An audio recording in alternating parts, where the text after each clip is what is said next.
What's up, everybody? It is a big day. It is Tuesday, and it's time for another episode of Flippin' Bat. Team USA plays in just a little while. We're recording in the morning, and they're about to play. We got a lot to talk about here in the baseball world, though. Miguel Cabrera has announced his retirement after next year. We got some Hall of Fame ballot news.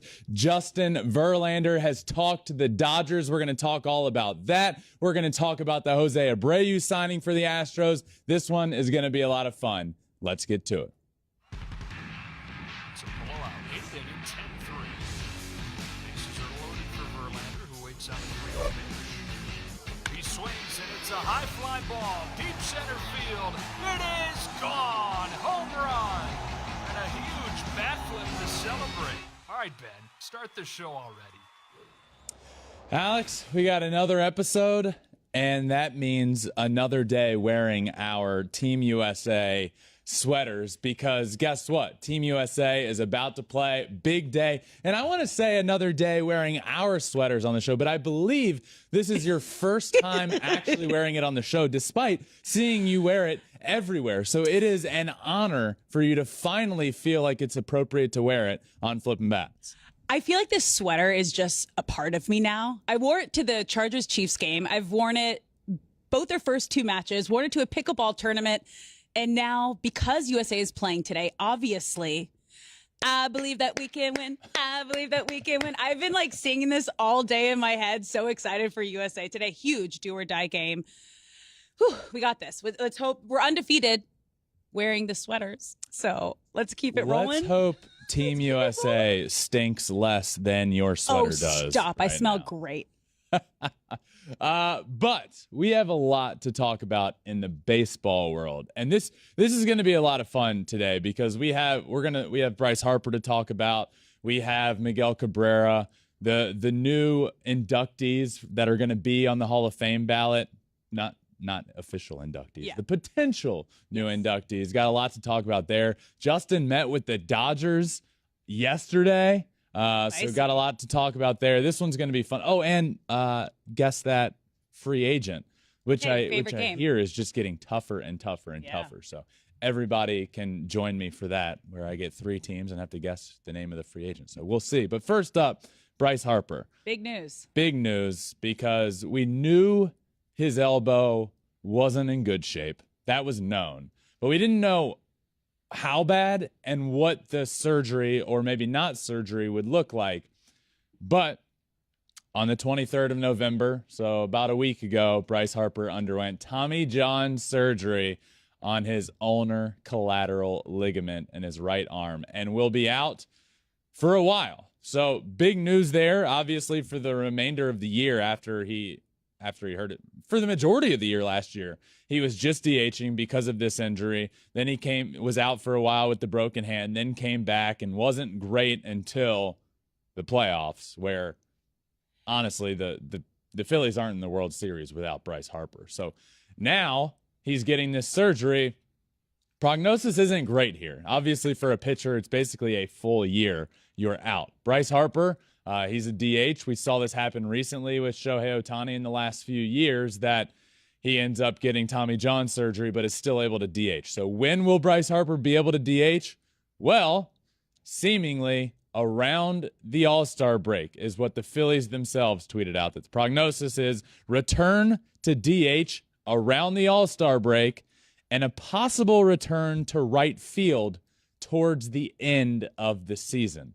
But big news here, and I don't want to say most importantly, but sadly, this means Bryce Harper will not be playing in the World Baseball Classic in March. That is sad. But you got to think of the long-term effects here, right? Because if you have that elbow issue and you don't take care of it now, this could linger for the remainder of your career. Now, as you mentioned, for a pitcher, it's a lot more serious. It can be anywhere from 1 to 2 years for them to get back to their full potential on the mound.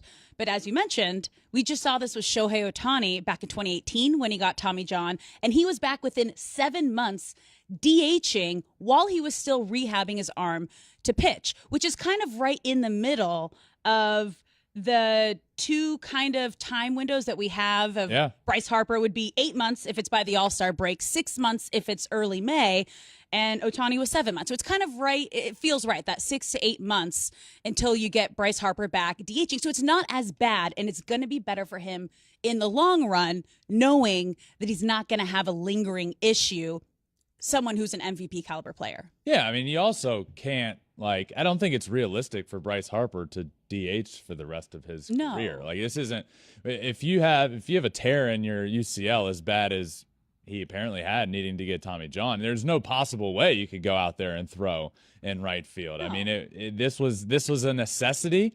There's no way around it. It sucks for the Phillies, who were great and will be good next year, and will be missing Bryce Harper for much of the year. So this is a big blow to the Phillies. Unfortunate for Harper, obviously one of the biggest stars in the game, MVP the year before last, and then obviously became a lifelong hero in Philly for what he did in the playoffs. And I think Joe Davis said it best after his homer. It was the swing of his life against the Padres. It was awesome. But the Phillies there's some concerns there now, some big ones.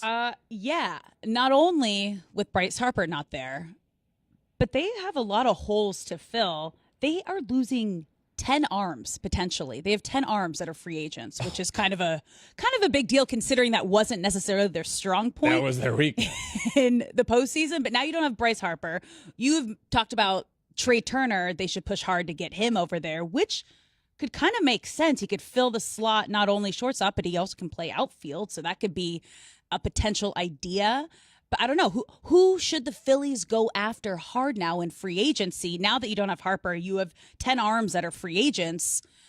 You need some beef in that lineup, and obviously in the rotation and bullpen. I think the answer is still Trey Turner. When I look at the Phillies, sans Bryce Harper, their offense is still elite, and you're going to get him back hopefully around the All-Star break. So I don't have any immediate offensive concerns with the Phillies because of this. I think the glaring issue for them and the perfect fit, as I've been saying for months now, half a year it feels like, is get Trey Turner. He's the perfect fit. He wants to come back east. He wants to play with Bryce Harper, which might take a little longer than he thought if he ends up on the Phillies. But fix that middle infield hole that you have, and in the meantime, he's versatile. So you know what? Like, I don't think Trey Turner wants to play outfield. I think he wants to play shortstop. But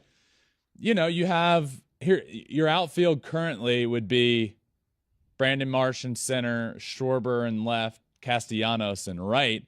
I think it just gives you more flexibility. So go get Trey Turner, make him your middle infielder, and then if need be on a day or two, put him out in center field where he's played plenty before, move Brandon Marsh or give somebody a day. So I don't look at this Bryce Harper news and say, "Oh my God, the Phillies need to go get an outfielder. It has to happen." I don't. I think there are two issues that remain the same are get a middle infielder and do multiple things with the pitching. I think having the studs at the top of the rotation that they do, great. I think they need another back into the rotation starter, so not one of the elite guys on the market. I'm not expecting them to go get a Jacob deGrom or Justin. I don't see that happening, but there's plenty of guys out there to go get and to bolster the back end of your rotation. But they need 5 guys in the bullpen. They desperately, as you mentioned, 10 arms that are free agents that are leaving. And the arms were the weakness of this team. The bullpen was the big glaring weakness. You had guys that were able to come in and get big outs. Obviously, the David Robertson pickup was big for them, but he's one of the arms out. Syndergaard also. Syndergaard out was a guy that could provide back into the rotation help or bullpen help. Eflin was a guy that we saw them turn to multiple times in the playoffs. Alvarado is a guy that can get outs for them, but they desperately need bullpen help. And it's not just an arm or two. I'm not looking for them to go get a stud closer, which they need, by the way. I'm looking for them to go to go get 5 bullpen arms, just guys that can get outs that you trust at the back end of their bullpen. That's what they need. Go get Trey Turner, go get bullpen arms, and you will be back in the playoffs, no doubt. Yeah, that's what I was going to kind of attack on is, okay, yeah, you're not going to have your MVP guy, Bryce Harper, for the first half of the season, most likely. Not the end of the world. Special things happen when you lose a top player. Guys come together. They figure out ways to get it done. The biggest issue is pitching. You're not going to win games, especially late in games, if you don't have the right bullpen. And that should be the biggest concern of how they get back to the postseason, is rounding out their entire pitching. Yep. Absolutely. So Bryce Harper out for a bit. It will be a tough blow for the Phillies. I believe they can right the ship and we'll be just fine once he comes back for sure. But from one guy that we won't see until probably the All-Star break, until another guy that, Alex, his final year, we won't be seeing after this next year. And that is tough. This is a tough one for me. Miguel Cabrera has announced he is retiring after the 2023 season. This is a guy that I have been around, honestly, the majority of my life. Yeah. My brother was drafted in, 2005, 2004, right? And in 2004, I'm 12 years old. I was up in Detroit a lot starting in 2006. At that point, I was 14 years old. Miguel Cabrera was there, and I was there for the entirety of that Detroit Tigers tenure with Justin, and I became teammates with Miguel Cabrera in spring training. We were in the same spring training lineup a couple of times. I pinch ran for Miguel Cabrera one time in spring training. I got to know him very well. And there's no doubt about it. Miguel Cabrera is one of the greatest of all time. And he is one of the most exciting guys to just watch on the field, because he has so much fun playing the game of baseball. And he really helped me in my career, especially when I was in college, because I would go up watch him play, and I had the fortune of hitting in a cage with Miguel Cabrera when I was a college player. I'd go up, we'd hit in the cage, we'd talk about hitting, but then I'd watch him play, and you just realize this guy, when the lights turn on and he steps between the white lines, everything that he's worked on, he just goes and plays, and he has so much fun. And when I watch Miguel Cabrera, and what I will think of when I think of Miguel Cabrera is, one, how great he was, and two, how much fun he had playing the game.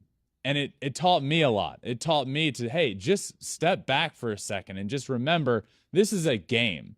And you can't get too caught up in going over 2 or over 3 in your first few at-bats. Just keep having fun, keep going about your business, and just remember you're playing a game. And nobody does that better than Miggy. I mean, you look around, he's always messing around with kids in the stands. He's messing around with, I will never forget him and Adrian Beltre, the relationship that they had. And Miggy would just always touch Beltre's head as he would round the bases, and Beltre hated that, despised it. But the two of them had just so much fun on a baseball field. And now it's all coming to an end for Miggy, one of the greatest of all time. 3,000 hit club, 500 home run club, one of just 33 members of the 3,000 hit club, and one of just 28 members of the 500 home run club, and just the 7th to do both of those. The 7th all time to have 3,000 hits and 500 or more home runs, joining Hank Aaron, Alex Rodriguez, Albert Pujols, Willie Mays, Rafael Palmeiro, and Eddie Murray. Now that is quite the class to be in. So I'm excited for Miggy. it's been a tough last few years of his career, but not without the milestones that he's been on. He's been on a tear. It feels like the last couple of years, getting to 3,000 hits, getting to 500 home runs. It's been special. And of all those names I mentioned, 7 guys to have 3,000 hits and 500 home runs, Miggy will be just the 3rd to ever do it with an average over 300, a batting average over 300, with just Willie Mays and Hank Aaron being the other 2. I mean, we're talking about one of the greatest of all time. Yeah, my first year covering the league in 2012 was when he won the Triple Crown. And he also has like a fun relationship with Albert Pujols. He was also, him and Mike Trout were kind of going back and forth in that conversation of the MVP. But I honestly love when players do this and they let everybody know that this is going to be their final year, because then teams and fans get to honor you. They get to celebrate you. And you really, I think, as a player and as a person, get to reflect on what this career and what this game meant to you. Each ballpark, if it's the last time you're there, you really get to be a part of that. Teams honor you. I remember when Jeter was doing his farewell tour, like every stadium he went to, they presented him with a gift. Like, it's a special thing that if you're able to do that, if you're lucky enough to reach that point in your career where you have accomplished everything that you want to accomplish, and you know that you've given the game everything that you have, and it feels right, and it's ready, and your time to step away, I think it's so magical and special for a player of his caliber to be able to do this and allow everybody to celebrate him. I understand when players don't want to do it because they don't want to make it all about them on their way out, but I do think it's important to do it. I think it's important for the game of baseball. I think it's important for the player. I think it's important for the fans. I think it's awesome. And obviously you have to be a certain caliber player. Like, I won't name any names out there, but the strong majority of people shouldn't be like, all right, it's going to be my last year. Like, you have to be one of the all-time greats, and Miguel Cabrera is, and it's going to be a sad celebration. Happy. We just saw Pujols do it. We knew it was going to be his last season, and he got to go back to the team that started the machine. Yeah. And it was this magical farewell tour, and you're able to have that opportunity as well. Yeah. I think it's special. Absolutely. So Miguel Cabrera, this will be his final season, and one of the greatest of all time. Certainly, I'd say with Albert Pujols, these are the 2 greatest players of the generation. And one thing I think is cool, when you look back over the last 2 decades in baseball, and you point to names that you could say are all-time greats. Yeah. Right? You look at Miggy and Pujols, and then you look at Barry Bonds, Alex Rodriguez, and then, there are plenty of names you can sprinkle in that have been linked to steroids. But these 2 guys that we're talking about, Pujols and specifically Miggy now, because this is who we're talking about, never has been. And there's something extra special about that, because he played through the steroid era. Yep. Right? Like, he came into the league while it was still very prevalent and was never linked to it, and has always had, done it the right way. And the retirement tour will be nice. It'll be special, but it'll be sad. The baseball world will be a sad place without Miggy, because he has been a bright spot in the game for a long, long time. But do you think he'll be a unanimous first ballot Hall of Famer? Yes. All right. Oh, absolutely. Well, voters are weird. Voters are weird. Somebody's gonna. Really? The only one is Mariano Rivera. They're like King Griffey Jr. Somebody voted no for him getting. What about Albert Pujols? Because he just retired, so he's coming up in a couple years. I want to believe they both are, and this is my problem. Like, I don't want to say it's my problem, but I believe there are certain names that absolutely should have been first ballot Hall of Famers. Mariano Rivera being one of them. King Griffey Jr. Derek Jeter should have been. Yeah. That is ridiculous. Albert Pujols, Miguel Cabrera. Yeah. Barry Bonds, but that's a different story for a different day. But I think Miggy is clearly first ballot Hall of Famer, but I think it should be unanimous. But because of I know their track record, and he probably won't be unanimous. But that is certainly where he is heading, Alex, and that is where we are heading. Yes, it is. Which is to some Hall of Fame news. One, the new ballot was released, and all of the new names that will be on the ballot for the first time have been released. And I always find this like it's an honor to be listed on this ballot. Some of the names. Well, I mean, they say like nominated when you like get nominated for an Academy Award, but you don't win. Right. So do you say like Hall of Fame nominated? Is that a thing? Like, yeah, it is. I remember, I think it was last year. It was either last year or 2 years ago. Nick Swisher was on the ballot. And I remember he tweeted out or put on social media like what an honor it is to be on there. He knows he's not going to be a Hall of Famer. Yeah. In fact, he's not on it this year because you need 5% of the vote to stay on. Yep. But to get on the list it's pretty cool. So a lot of these guys that'll be on the list for the first time, I always find this list interesting, right? So I'm going to read it off because some of these names are funny. Bronson Arroyo, Carlos Beltran, Matt Cain, R.A. Dickey, Jacoby Ellsbury, Andre Ethier, J.J. Hardy, John Lackey, Mike Napoli, Johnny Peralta, Francisco Rodriguez, Houston Street, Jared Weaver, and Jason Worth will all be on the list for the very first time. In fact, only one player that will be on the list for the last time, Jeff Kent. We can talk about him more in a second. But Alex, those are all first-timers that are going to be on here. The strong majority of those will be off after 1 year. But some interesting names for sure. Will any of them get elected? Will any of them get elected? I'm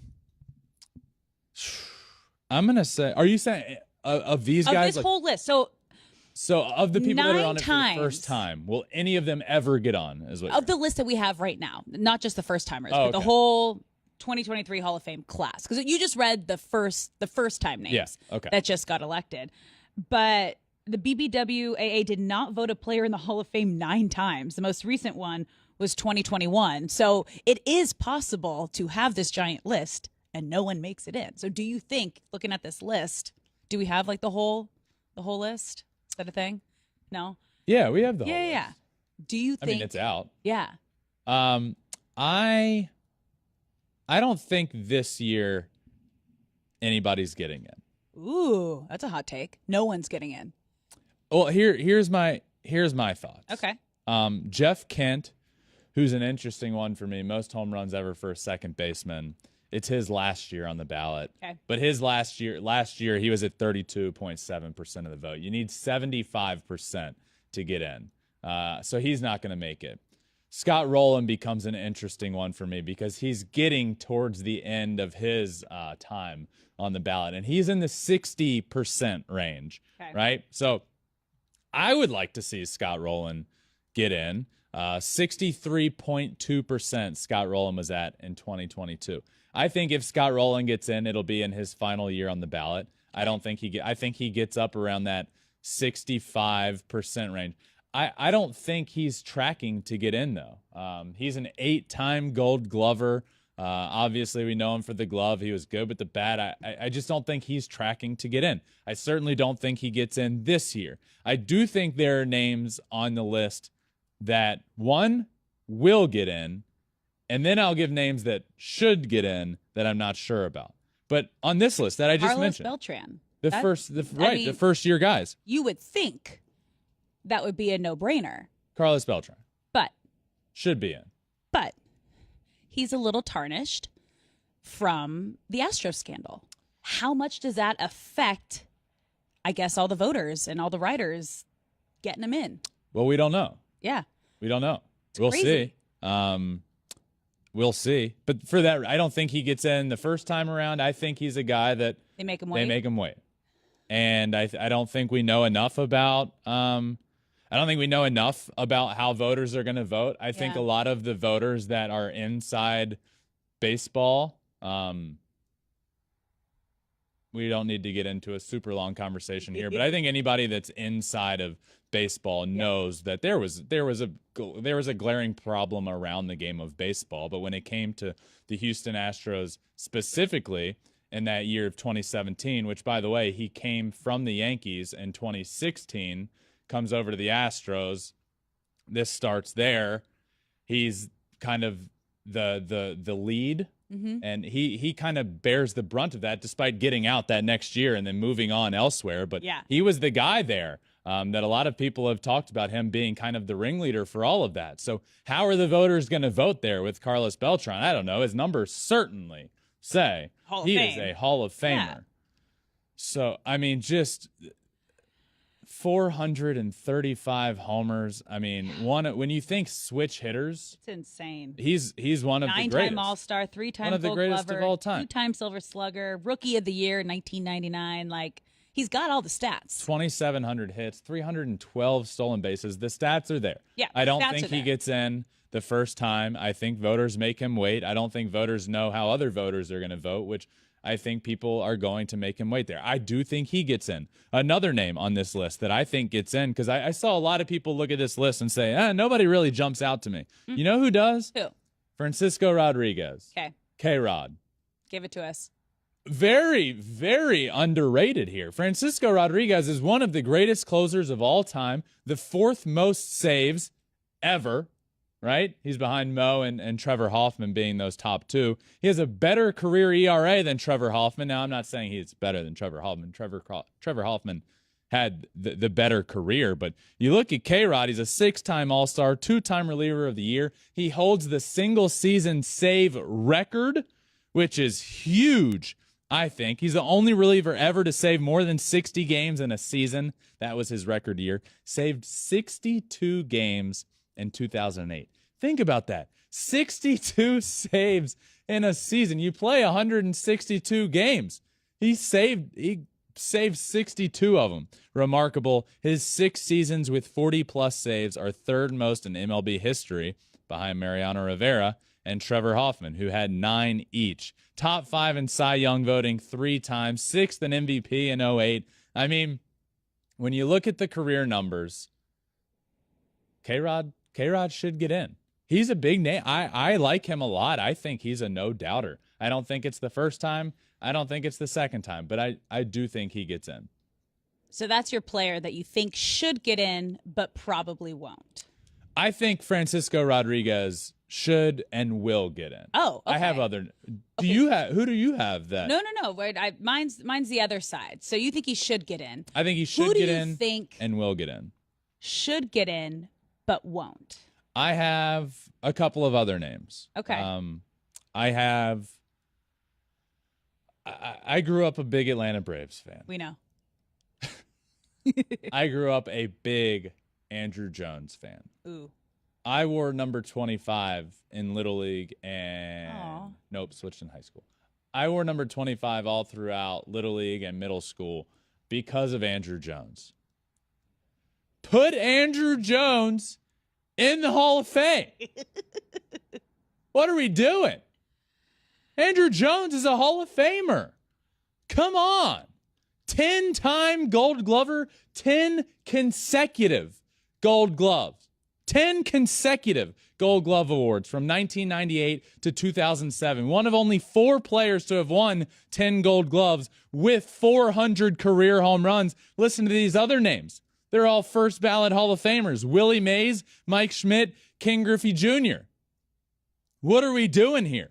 Andrew Jones is a Hall of Famer. When you think defense, when you think the greatest defenders of all time, your brain goes to Andrew Jones, who was clearly one of the greatest defenders of all time. A 24.2 defensive WAR from 1998 to 2007.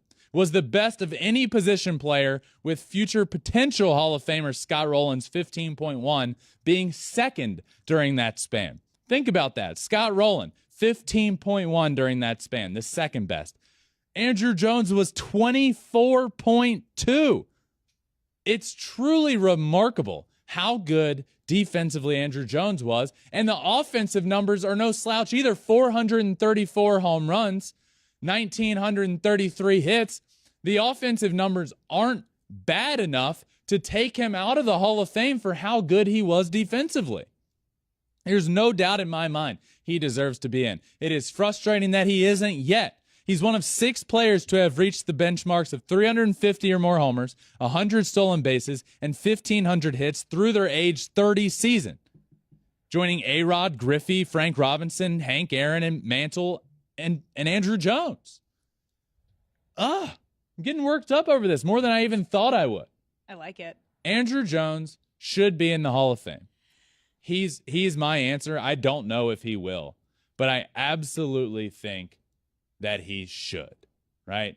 Yep. And he's in a category defensively with Scott Rowland, and I think maybe that leads to a name you might have. Yeah.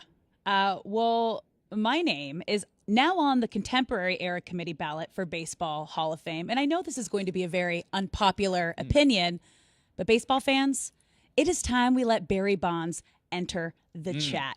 He has etched his name in baseball history, so much so that I believe it is comical that he is not in the Hall of Fame.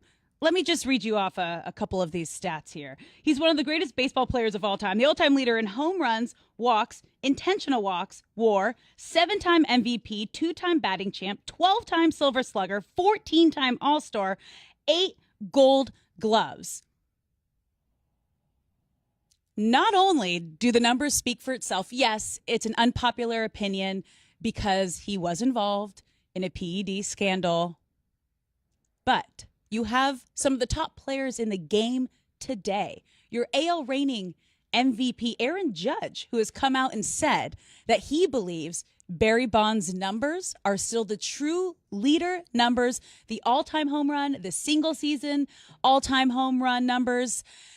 And it's time that we let him be a part of the game, that we still show his stats.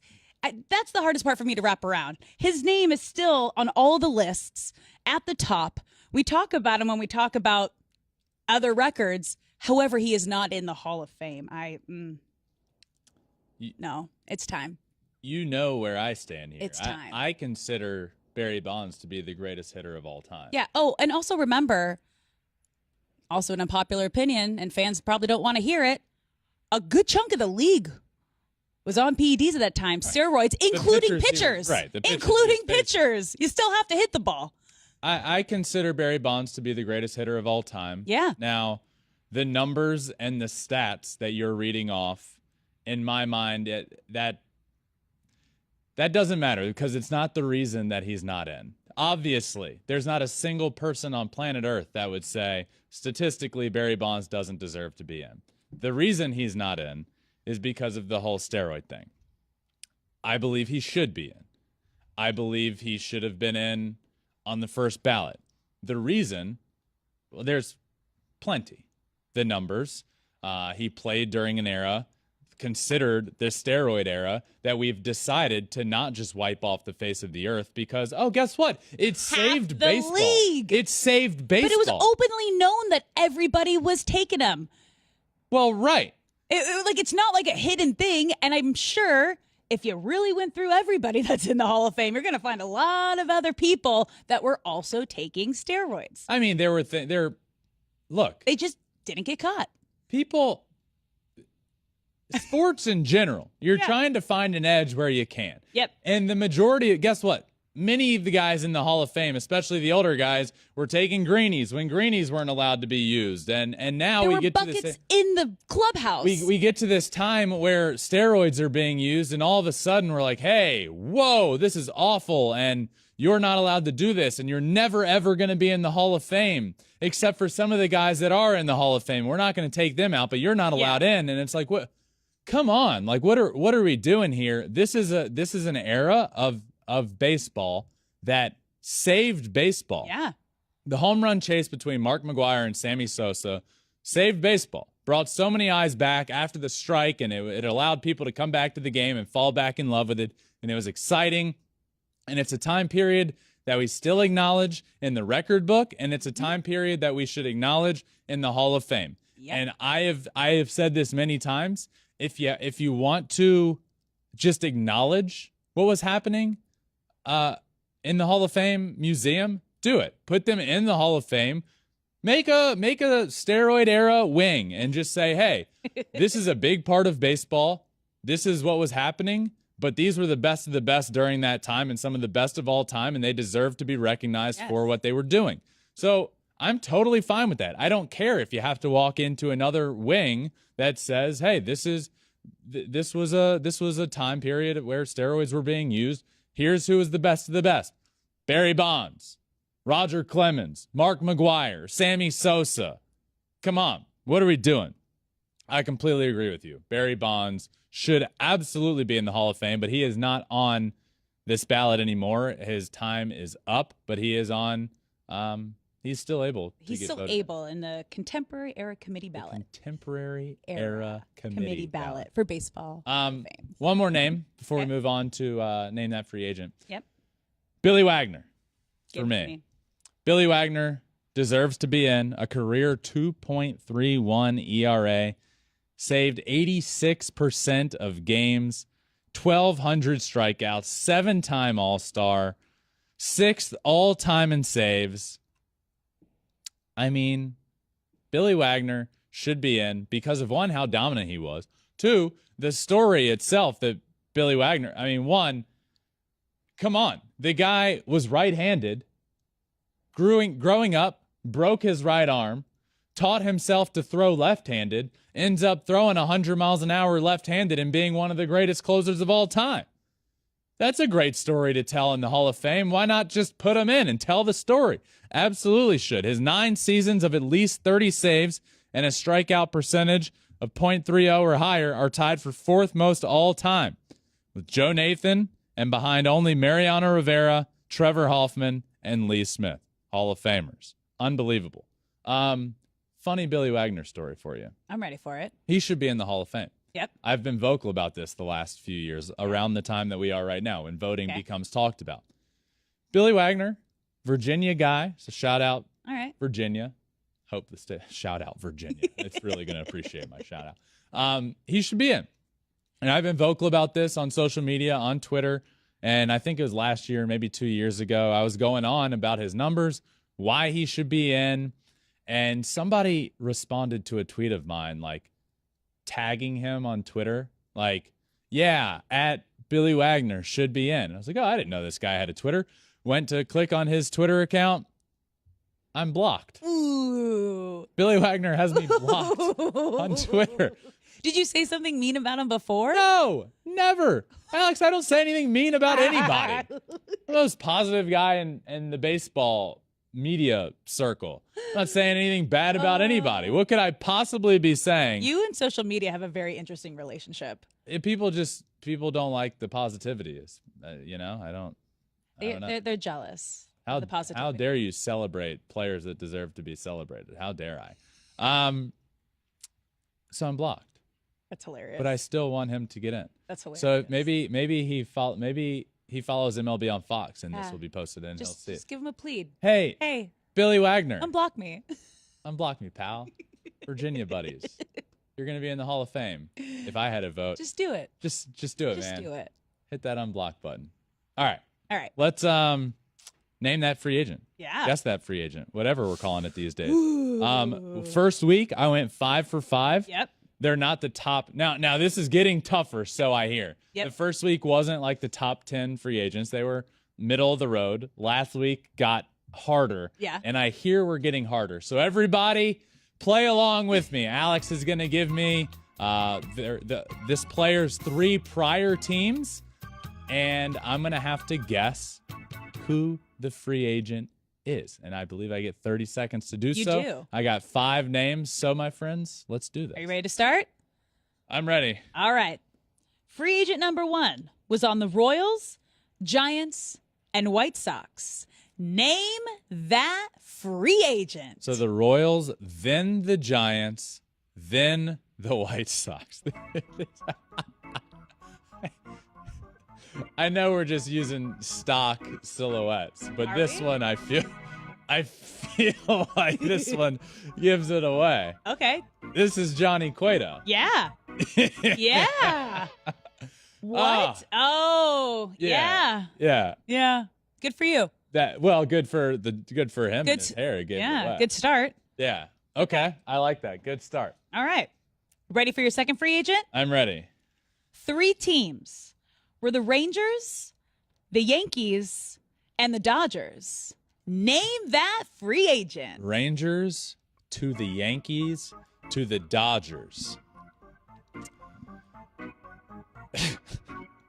Not really a fan favorite in New York and LA, but they liked him in Texas.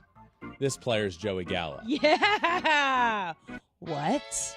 2 for 2. On Fuego today? I've been told if I go 5 for 5 on a day like today. But you were told you were maybe going to get 2? I was told that 2 would be a feat. Well, guess what, my friends? I'm at 2. All right. So let's keep on rolling. Let's keep it going. Ready? Yep. Free agent number 3 was on the Mariners, the Blue Jays, and the Mets. Mariners. Name that free agent. Mariners, then the Blue Jays, then the Mets. Mariners, then the Blue Jays, then the Mets. So it was on the Mets last. I have a thought. Okay. You got 13 seconds. Is it? Okay. Look at the Jays photo. is throwing me off. The photo. No. Is it Taijuan Walker? Yeah. Come on. Oh, man. At the buzzer. All right. For some reason, I wasn't remembering. Was that your first thought? When you said I have a thought, was that who you thought it was? Yeah, that was my thought. Minute? No. Oh, that was great. my thought. I knew Mariners in my head. Okay. I knew Mets. And then I kind of vaguely thought, like, all right, I guess there was Feeling good a today. bit of time in there in the Blue Jays organization. But yeah, we're All 3 right. for 3. Ready for free agent number 4? I'm ready. Okay. Bring it on. Let's do it. Free agent number 4 was on the Giants, the Padres, and the Cardinals. Name that free agent. That's the Pirates. Giants, Pirates, Cardinals? Yes. Okay. Giants, then the Pirates, then the Cardinals. Yes. Oh. Giants, Pirates, Cardinals. Who could this be? I'm not gonna. Shoot. Giants. Come on, just say a name. Pirates. 2, 1, go. Dakota Hudson. No. Jose Quintana. Jose Quintana. Man, Who was also an Angel. Yeah, He's been he's been on every team. He's literally been on. That's you could. Yeah, that's could have why been this anyone. was so difficult Yeah. because That's okay. when I think Jose Quintana, I thought more recent. He's been on 3 teams in the last year. It feels like because the Cubs were in there recently, the White Sox were in there The recently. Angels when I was still covering them, a couple years ago. Yeah. That was tough. It's okay. That was tough. If you got that one, shout out you because that was Congrats. difficult. All right, ready for our Last one. So I'm 3 for 4. Yeah, you're doing good. Thank you. Free agent number 5 was on the Pirates, the Padres, and the Mariners. Pirates, Padres, Mariners. Haven't even seen the silhouette yet. My mind goes to Adam Frazier. Yeah. Is this What? Adam Frazier? Yeah. Let's go. I didn't even get the clock up yet. I didn't even say that free agent, and the clock wasn't even. I am, for the TikTok crew out there that likes to say that, oh, I got this immediately. No way you beat me on that one. No way. Yeah, We're getting a little competitive. 4 for 5 on a day that they said it would be good if you got 2. I might have found my calling in life. Dang. Naming free agents. Free agents. I mean, we've been I don't wanna talking a say lot random, of free agents. because Adam Frazier was very much so not random with the. This will sound weird, but not random with the Pirates because he was great. Padres not great. Mariners not great, but I found my calling in life. Yeah. Well, we got some. We kind of got our first big free agent signing Finally, yesterday. 2 days ago, it was Yesterday. here it is. Monday. Here it is. Jose Right? Abreu. What's today? Tuesday. Yes, Yeah. it was Monday. Jose Abreu signs a 3-year deal with the Houston Astros. The prized first baseman Yeah. available, right? Signs with the Houston Astros, the team coming off a World Series victory just a few short weeks ago. We were there. We saw how dominant they were. They've been the best team best team in baseball, and they just keep getting better. Hey, guess what? In 2021, Yuli Gurriel, the first baseman, wins the batting title and a Gold Glove. In 2022, a bit of a regression. Yeah. So what do? They go out and get former MVP Jose Abreu and sign him to a 3-year deal. Coming off, and I don't want people to think that Jose Abreu has taken much of a step backwards. He wins the MVP in the shortened season 2020. Last year, his numbers were good. Real good. I believe either second or third last year. Jose Abreu would have had the second or third best OPS on the New York Yankees. Damn. I mean, this guy is still an elite slugger in the game. And good for him to move on to sign with the Astros and to get that 3-year deal because, as you know, I'm a big fan of players getting that money. Go get your money. And congrats to you for being 0 for 1 on your free agent predictions because you picked Josh Bell to the Astros, but you originally had Abreu going there and you changed it last minute. I'm so mad at myself because I did 10 names, right? Yep. And technically I'm not 0 for 1, but I highly doubt that the Astros are going to now sign Josh Bell. But when I put together my list of names, right? Yeah. To send in and to get on the show and then to get the graphic made. When we had our meeting, he was up there. I had 9 other names. Josh Bell to the Astros was not on the list. Jose Abreu to the Astros was on the list. And I, after that meeting, decided, and you know what? I remember when it was. I was literally going to sleep. It was like 12:30. And I was like, oh my God, I had an epiphany. Josh Bell. Don't listen Houston to those late night epiphanies. And my parents used to tell me this all the time. Nothing good happens after midnight. And I didn't listen. I changed my free agent predictions to Josh Bell of the Astros and took Jose Abreu off. But Jose Abreu is the one going there. Huge deal for him. Huge deal for the Houston Astros, who just continue to get better. Yeah. They continue to look, the Houston Astros over the course of the last 6 to 10 years have been, I think, the best team in baseball. I think there was an argument for them and the Dodgers were neck and neck. Well, guess what? Now the Astros got that second championship, and the Astros have been the best team over the course of the last decade. And they just continue to get better, and they continue to separate themselves. And I know it's early, but the Astros had a hole. Yeah. It was at first base. They filled it. And they filled it with the best first baseman on the market. What are the other teams doing? The New York Yankees are caught up trying to figure out how to get Aaron Judge, who's been on their team, and you haven't been winning with him. So they have a lot of work to do if you're the New York Yankees, who I don't believe are in the same hemisphere right now as the Houston Astros. The Astros are by far the best team in the American League. By far. And they just continue to lengthen that gap from everybody else. The Astros are the best team in the American League, and that gap keeps getting wider. And it's getting even wider with Jose Abreu.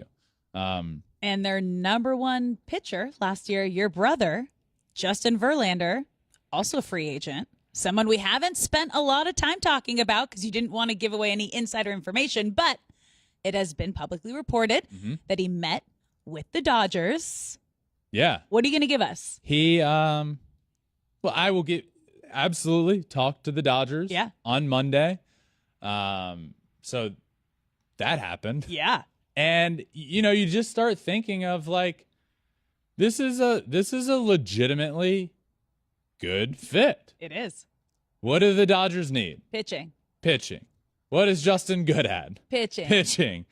And it's like, okay, it feels like there's this rivalry over the last few years, despite the Dodgers not being able to get back to the World Series this year because they won one playoff game. But there's this rivalry. It feels like ever since 2017. Yeah. And you can say what you want about the cheating scandal. This isn't a cheating scandal thing anymore. This is just the two best teams in each league, the Astros and the Dodgers, and it's like an arms race. Yeah. Quite literally, this is an arms race now. I think this. whatever. Let's take other teams out of it because there are certainly other teams in play here. Yeah. The Dodgers are a team in play, and the Astros are a team in play. Yes. I believe whoever goes out and gets Justin will win the World Series next year. Ooh, hot take. Now, if he ends up in LA, we talked about this with Carlos Correa. If he ends up on the Dodgers, your brother was on that team too, that 2017 team. Would Dodger fans accept a Verlander? Yes. Well, a Verlander, yes. They'd accept my brother. They wouldn't accept me. So you don't think he would get booed the same way that Carlos Correa would? No. I think, look, Correa's different in all of that just because of the way he handled everything. Very unapologetic, very in your face with F you and F you, whatever. Like villain. Go ahead. Say what you want. Look, Justin, one, wasn't speaking like that, and two, he's a pitcher. Like they'd be fine. The only reason any Dodgers fans wouldn't want Justin there is because of me. And have you been getting some feedback? Oh yeah. The second it was rumored, like Dodgers linked to Justin, I woke up that morning, my mentions were full of, oh no, that means Ben Verlander would be covering the one. That's not true. I cover literally everybody that needs it. But my mentions were full. It was look. I actually have here. Let me find one. Oh, you're gonna read a mean tweet? I'm gonna. Yeah. We should have a mean tweet. We should have a mean tweet segment. You know they have it on the late night shows. Yeah. So you read it with a kind voice with the camera. My mentions that morning were full of. Here it is, right here. It was a lot of this. Okay. JV is bringing Ben Verlander with him to L.A. I'm ending my life. At Ben Verlander, I do not like you. And it's just full of that. It's so mean. Why you gotta be so mean? I think it's funny. Justin would be accepted. All right. I would not be, and it's totally okay. But I will go back to the point I just made. I think if it's between those two teams, right? If what is it? Oh my God, we have more tweets up. Realizing if Justin Verlander comes to the Dodgers, so does Ben with a GIF. Very disappointed face. By the way, this person's username on Twitter is #Correa to Dodgers. Oh, interesting. But there were many of these. Oh, it keeps going. Shout out to our producers here that are just rolling along with these. They just went out and found. There's good luck finding all of them because I woke up with hundreds of them. Cat Mrs. Baseball says, I am fine with Justin Verlander going to the Dodgers. Take Ben too. They are already cursed. How? Well, because they've cursed? won one championship and they've been the best team in baseball for a decade, and they're one champion. They're already cursed. I would say. Oh, I thought they were saying the Verlanders were already cursed. So I'm like, wouldn't it be good luck because you got to I'm Series? not. They just don't. Got it. They don't want me. Got it. It's okay. We need to bring you to Dodger Stadium and just show support. I went to. It was during the playoffs last year. Yeah. Not this recent. It was 2021 playoffs. I went to Dodger Stadium, and I was walking the concourse, and I walked by this condiment station. Yeah. And there were like flyers, right? Like 20. It looked like note cards. Yeah. And I saw the Astros logo on it, but it had it was like with a trash can in the background. Yeah. I'm like, what are this? What are these? And I forget exactly what it said, but it was something like it was like these hate messages of the Astros, like we might have we know we're cheaters. We didn't deserve the championship. And somebody just made these, and I picked them up and I tweeted it, and people were like, Ben Verlander planted those in Dodger Stadium. Like, people give me way too much credit for having the time to be as petty as they think I am. But it's entertaining. I'm not super welcomed in Dodger Stadium. It would be interesting. Here's another tweet. Great. Before I can even, I'm really on the fence about Justin Verlander potentially being a viable option for the Dodgers. On one hand, Kate Upton, but on the other hand, Ben Verlander. I like that a lot. Yeah. She evens you out. That's a good one. Accept it. That's a good one. So yeah, I believe between the Houston Astros and the Dodgers, if one of those teams get him, they'll win the World Series. I think it's that. I think back in 2017 we saw it because that situation Justin was traded late in the year, and the Dodgers were between going for Justin or going for Yu Darvish. And I think had they gone Justin there, I think there's a potential they could have won that World Series because the Astros beat Yu Darvish twice in that World Series. And say what you want, Yu Darvish was tipping his own pitches, and Astros got to him. I think it's a big difference that year if Justin goes there. So, yeah. But he is on the market, did meet with the Dodgers on Monday. What's going to happen? I don't know. Justin doesn't know, but yeah. A lot of big names of free agency. We're just waiting for one domino to fall, and then I feel like they're all going to start. Yeah, we're close. Jose Abreu, kind of the first bigger name to go. Justin being one of those, meeting with the Dodgers. Things are going to heat up here soon, and they're already starting to. But that does it, Alex, for today's episode. World Cup on Fox. Literally 5 minutes now. We're just a couple of minutes away as we are now recording. Team USA versus Iran. Win, and we're in, as the kids say. Alex and I have on our lucky, hopefully, Team USA sweaters. We can win. Customized. I believe that we can win. Almost knocked mine says Verlander on the back. Alex says Curry on the back. Almost game time. Go Team USA. Go hot stove and baseball. We want things to happen, but we will be back soon. Thank you all for listening. Make sure you subscribe anywhere you listen to your podcast. Apple, Spotify, wherever. We're also on all social media. Twitter, Instagram, Facebook. I know I mentioned TikTok earlier. A bunch of the show clips come out. All of the Name That Free Agents come out on TikTok at Flippin' Bats for all of social media, including YouTube, where you can watch every single episode at Flippin' Bats Pod. Thank you all for listening. This one has been a blast, and I'm sure next time we will have a lot more free agent stuff to talk about because it is rolling now. But until next time, this has been another episode of Flippin' Bats. Peace. See ya.